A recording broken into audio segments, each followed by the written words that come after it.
punya rencana ingin melatih kita menjadi orang-orang yang disiplin dengan Ramadan.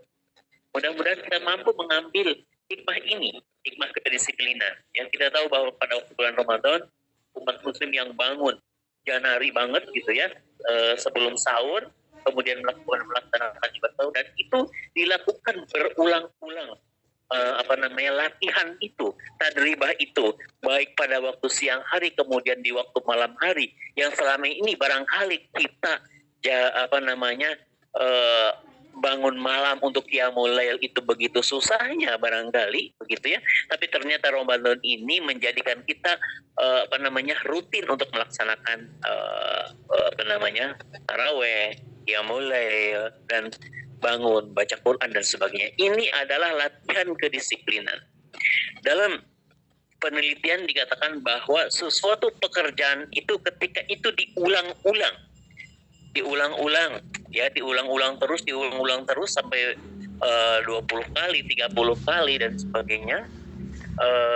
20 kali disebutkan di sana, maka itu akan menjadi sebagai sebuah habit, menjadi sebuah kebiasaan. Maka pada sisi ini, kita mengharapkan mudah-mudahan Ramadan ini kita bisa mengambil hikmah bahwa kita menjadi orang-orang yang disiplin.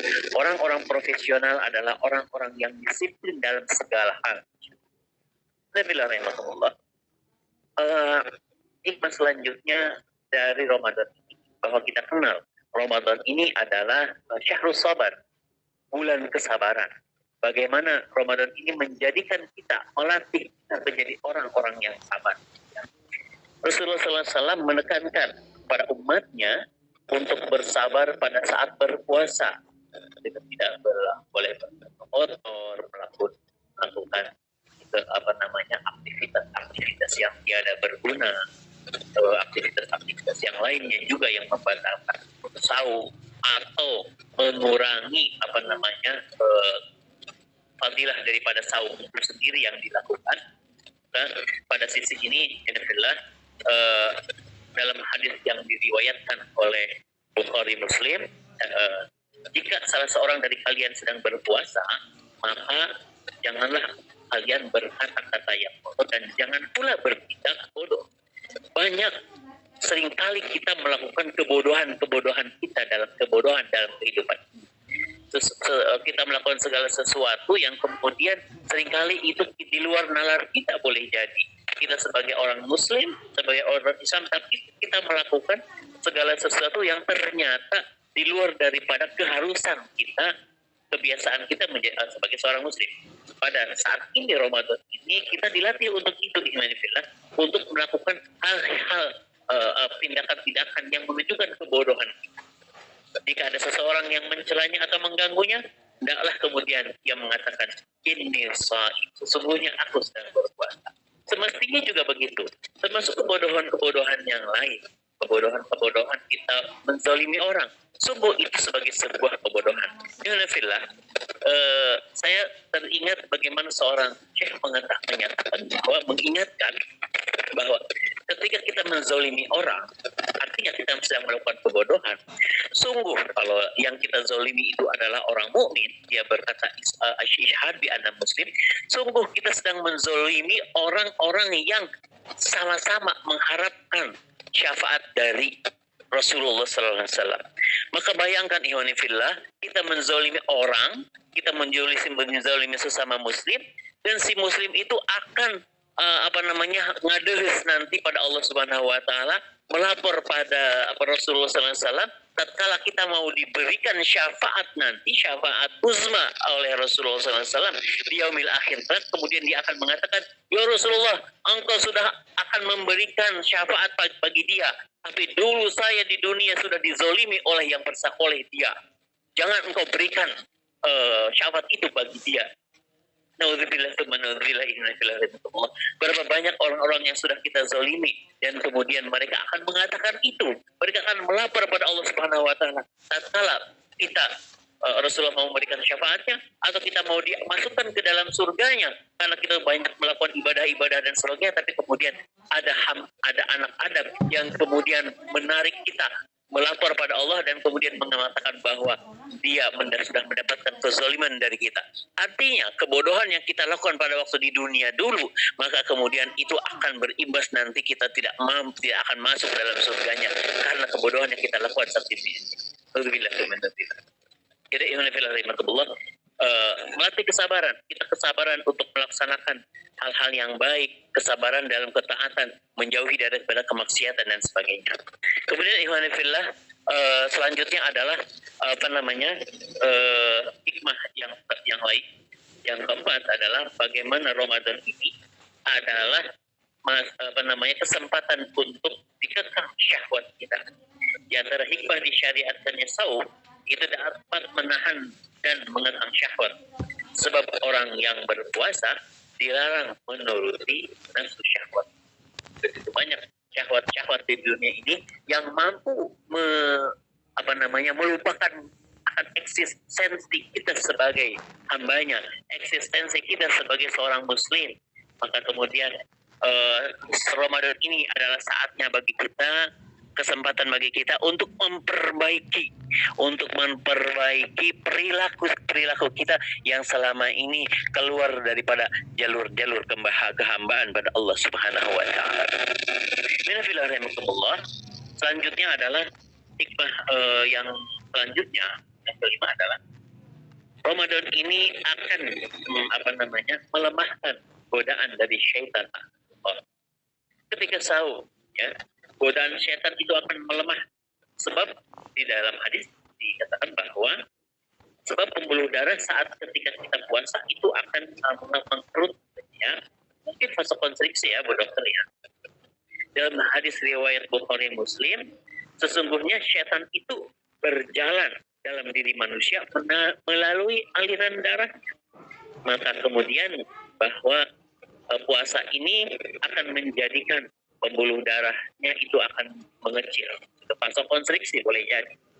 Dengan menyempitnya, dengan fase konstriksinya pembuluh darah manusia ini, vaskulet ini, akan menyempitkan pergerakan setan yang berjalan di dalam aliran darah manusia. Bagaimana ketika seorang hamba, dia marah. Ketika marah, maka terjadi vasodilatasi. Terjadi pelebaran dari pembuluh darah yang yang besar sampai yang terkecil, mungkin mukanya merah gitu kan, adrenalin meningkat dan sebagainya, kortisol meningkat, hormon bahagia itu menurun. Maka kemudian di dalam hadisnya, dalam sunnahnya, jika kamu marah, la tabtub, ya, jangan engkau marah. Jika engkau marah dalam keadaan berdiri, maka duduklah. Jika engkau masih marah juga, berbaringlah. Engkau masih marah juga, maka ambillah wudhu. Sesungguhnya wudhu ini, air yang dingin ini, kita tahu kalau pelebaran pembuluh darah dengan suhu yang menurun, dingin, gitu ya, suhunya ini, maka dia akan fase positif. Kira-kira begitu lah barangkali misalnya. Dan itu sesuai dengan apa yang disampaikan di dalam hadis riwayat Bukhari dan Muslim. Selanjutnya tidak diragukan lagi, ya. Hikmah yang ke-6 adalah bagaimana Ramadan ini, puasa ini akan menyehatkan hati, akan menyehatkan badan juga. Sumu tasihu, ya. Berpuasalah engkau, maka engkau akan sehat. Walaupun di dalam hadis ini ada ada riwayat yang didoifkan gitu ya, doif, karena ada riwayat yang tidak diketahui. Tetapi bahwa ilmu pengetahuan kemudian menunjukkan bahwa begitu puasa ini akan memberikan kesehatan, ya, akan memberikan kesegaran bagi tubuh, menjadikan tubuh kita menjadi sehat. Ada klinik di Jepang, itu klinik yang besar, klinik di Osaka, ya. Klinik itu menjadikan puasa sebagai bagian atau media daripada terapi buat pasien-pasien. Jadi terapi puasa itu menjadi bagian daripada perbaikan ke pasiennya. Itu dilakukan diantaranya adalah dengan puasa. Padahal klinik itu orang Jepang, ya, ateis, gitu ya. Dan itu ternyata diambil daripada konsep-konsep Islam itu sendiri, gitu ya. Begitu dalam ilmu pengetahuan menghargai itu puasa akan menyehatkan hati dan badan. Tidak diragukan lagi bahwa puasa akan mendatangkan kesehatan, baik pada hati akan lebih tenang, kita menjadi jiwa yang sabar, akan membuat hati sehat sebab puasa akan menahan syahwat.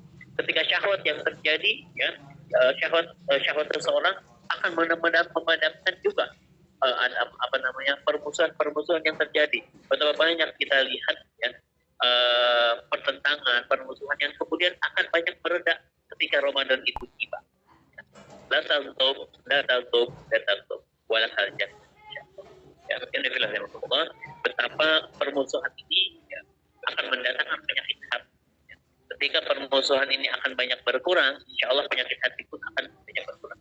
Apabila hati sehat, ya, di dalam disediakan, maka seluruh badan pun akan ikut juga menjadi sehat. Di dalam hadis riwayat Bukhari dan Muslim, ingatlah bahwa di dalam jasad itu ada segumpal daging. Jika ia baik, maka baik pula seluruh jasad. Jika ia rusak, maka rusak. Maka rusak pula lah seluruh jasad. Ketahuilah bahwa segumpal daging itu adalah, ya, maka puasa ini mudah-mudahan akan menjadi kita kepompongi Ramadan ini, ya, kalau ibarat puasa ini kepompong perbaikan proses yang dilakukan sebagai ulat menjadi kupu-kupu. Ulat yang rata-rata tidak suka dengan ulat, tapi ketika sudah menjadi kupu-kupu disukai oleh banyak orang, maka diri kita, jiwa kita yang selama ini barangkali seringkali tidak disukai karena perilaku yang kita yang tidak baik. Maka insyaallah Ramadan ini mudah-mudahan menjadi bagian bagi kita, media bagi kita untuk menjadi lebih baik insyaallah. Insyaallah hikmah yang selanjutnya yang ketujuh adalah Ramadan ini, puasa ini mengajarkan arti hidup, arti kehidupan, arti hidup hemat dan sederhana. Puasa akan mengajarkan arti hidup, ya, hidup yang hemat, yang sederhana. Dan kita tahu, ya, sudah menjadi kebiasaan bahwa biasanya seseorang yang berpuasa akan menyediakan berbagai macam makanan dan minuman di meja. Nah, biasanya barangkali yang selama ini berobrolan, kita harus berintrospeksi, kita harus bermuhasabah sejauh mana keborosan seringkali kita lakukan. Betapa sekian jam perut kita kosong, maka kemudian mudah-mudahan kita bisa merasakan berapa banyak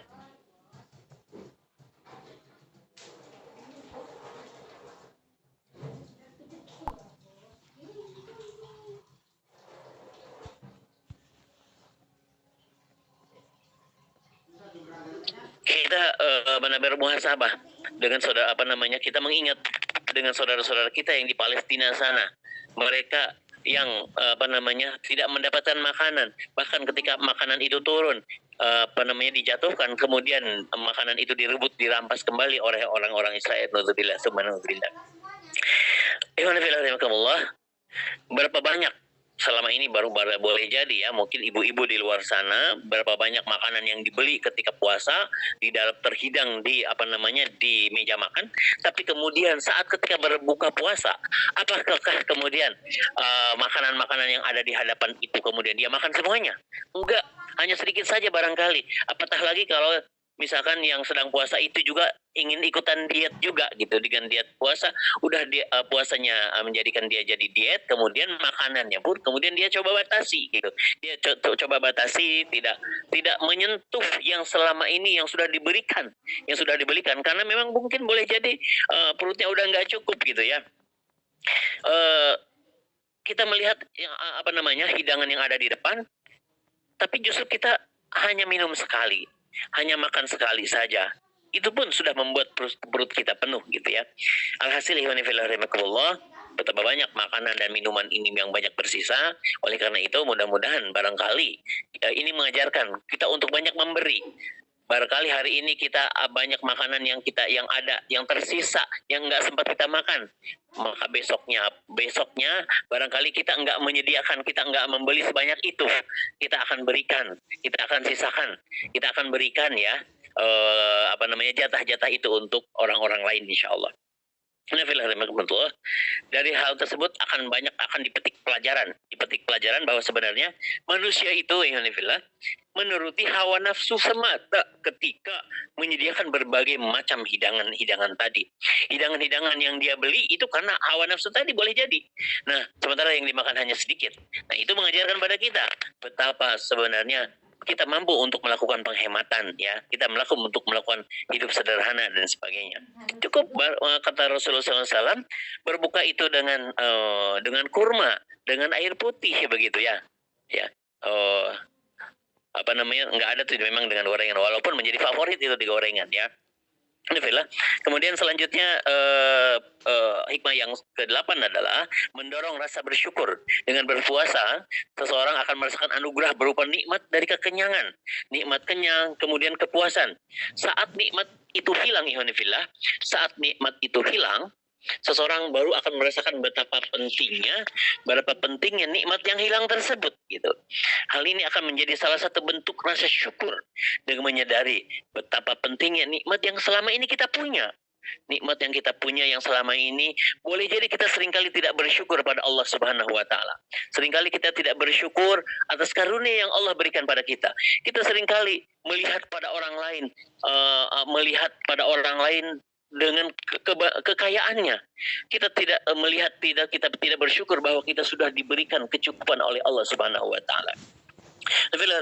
Selanjutnya hikmah yang ke-9 adalah mengajarkan kepedulian terhadap orang yang papa, kepedulian terhadap orang-orang yang lemah. Ya, berpuasa dapat membuat seseorang merasakan betapa sulitnya orang lemah yang merasakan perihnya lapar dan dahaga setiap hari. Hal tersebut kemudian akan mengajarkan sifat empati. Mudah-mudahan sifat ini akan nempel, melekat dalam diri kita, dalam hati kita, empati ketika melihat orang lain tidak punya, sehingga kemudian kita bisa mampu memberi pada mereka. Seseorang akan turut merasakan penderitaan orang fuqara wal masakin tadi yang tidak memiliki harta yang berlebih. Kemudian mendorong pada kepedulian, banyak peluang kebaikan. Ustadz Budi sudah sering men-share hampir setiap hari bagaimana supaya kita bisa peduli pada orang lain dengan al-hijrahnya. Makanya pada sisi ini kita iri terhadap aktivitas yang dilakukan oleh Ustadz Budi dan teman-teman yang lain yang berkecimpung di dunia sosial. Mudah-mudahan ini menjadikan kita menjadi lebih peduli terhadap orang lain. Kemudian yang terakhir, menyadarkan dengan keseimbangan hidup, ya, balance. Ramadan menunjukkan pada kita akan keseimbangan hidup, ikhwanifillah. Terkadang seseorang yang asyik dengan pekerjaannya kemudian menjadi lalai dia lalai untuk mengerjakan ibadah-ibadah sunnah. Bahkan bisa jadi kemudian kewajiban seperti meninggalkan sholat yang wajib yang lain. Di bulan Ramadan ini, umat muslim diingatkan lagi bahwa kehidupan itu harus seimbang antara dunia dan akhirat. Dan kita mampu menjadikan kehidupan dunia kita sebagai bekal untuk kita menuju kepada akhirat kita. Kerja-kerja yang kita lakukan di tempat pekerjaan, ya, di tempat kerjaan yang guru dengan pengajarannya pada murid-muridnya, teman-teman perawat, teman dokter, teman bidan, dan profesi yang lain, menjadikan itu sebagai lahan dia untuk beribadah pada Allah. Tidak ada pemisahan sebenarnya antara kehidupan dunia dan akhirat. Mudah-mudahan kita mampu menjadikan Ramadan ini men-switch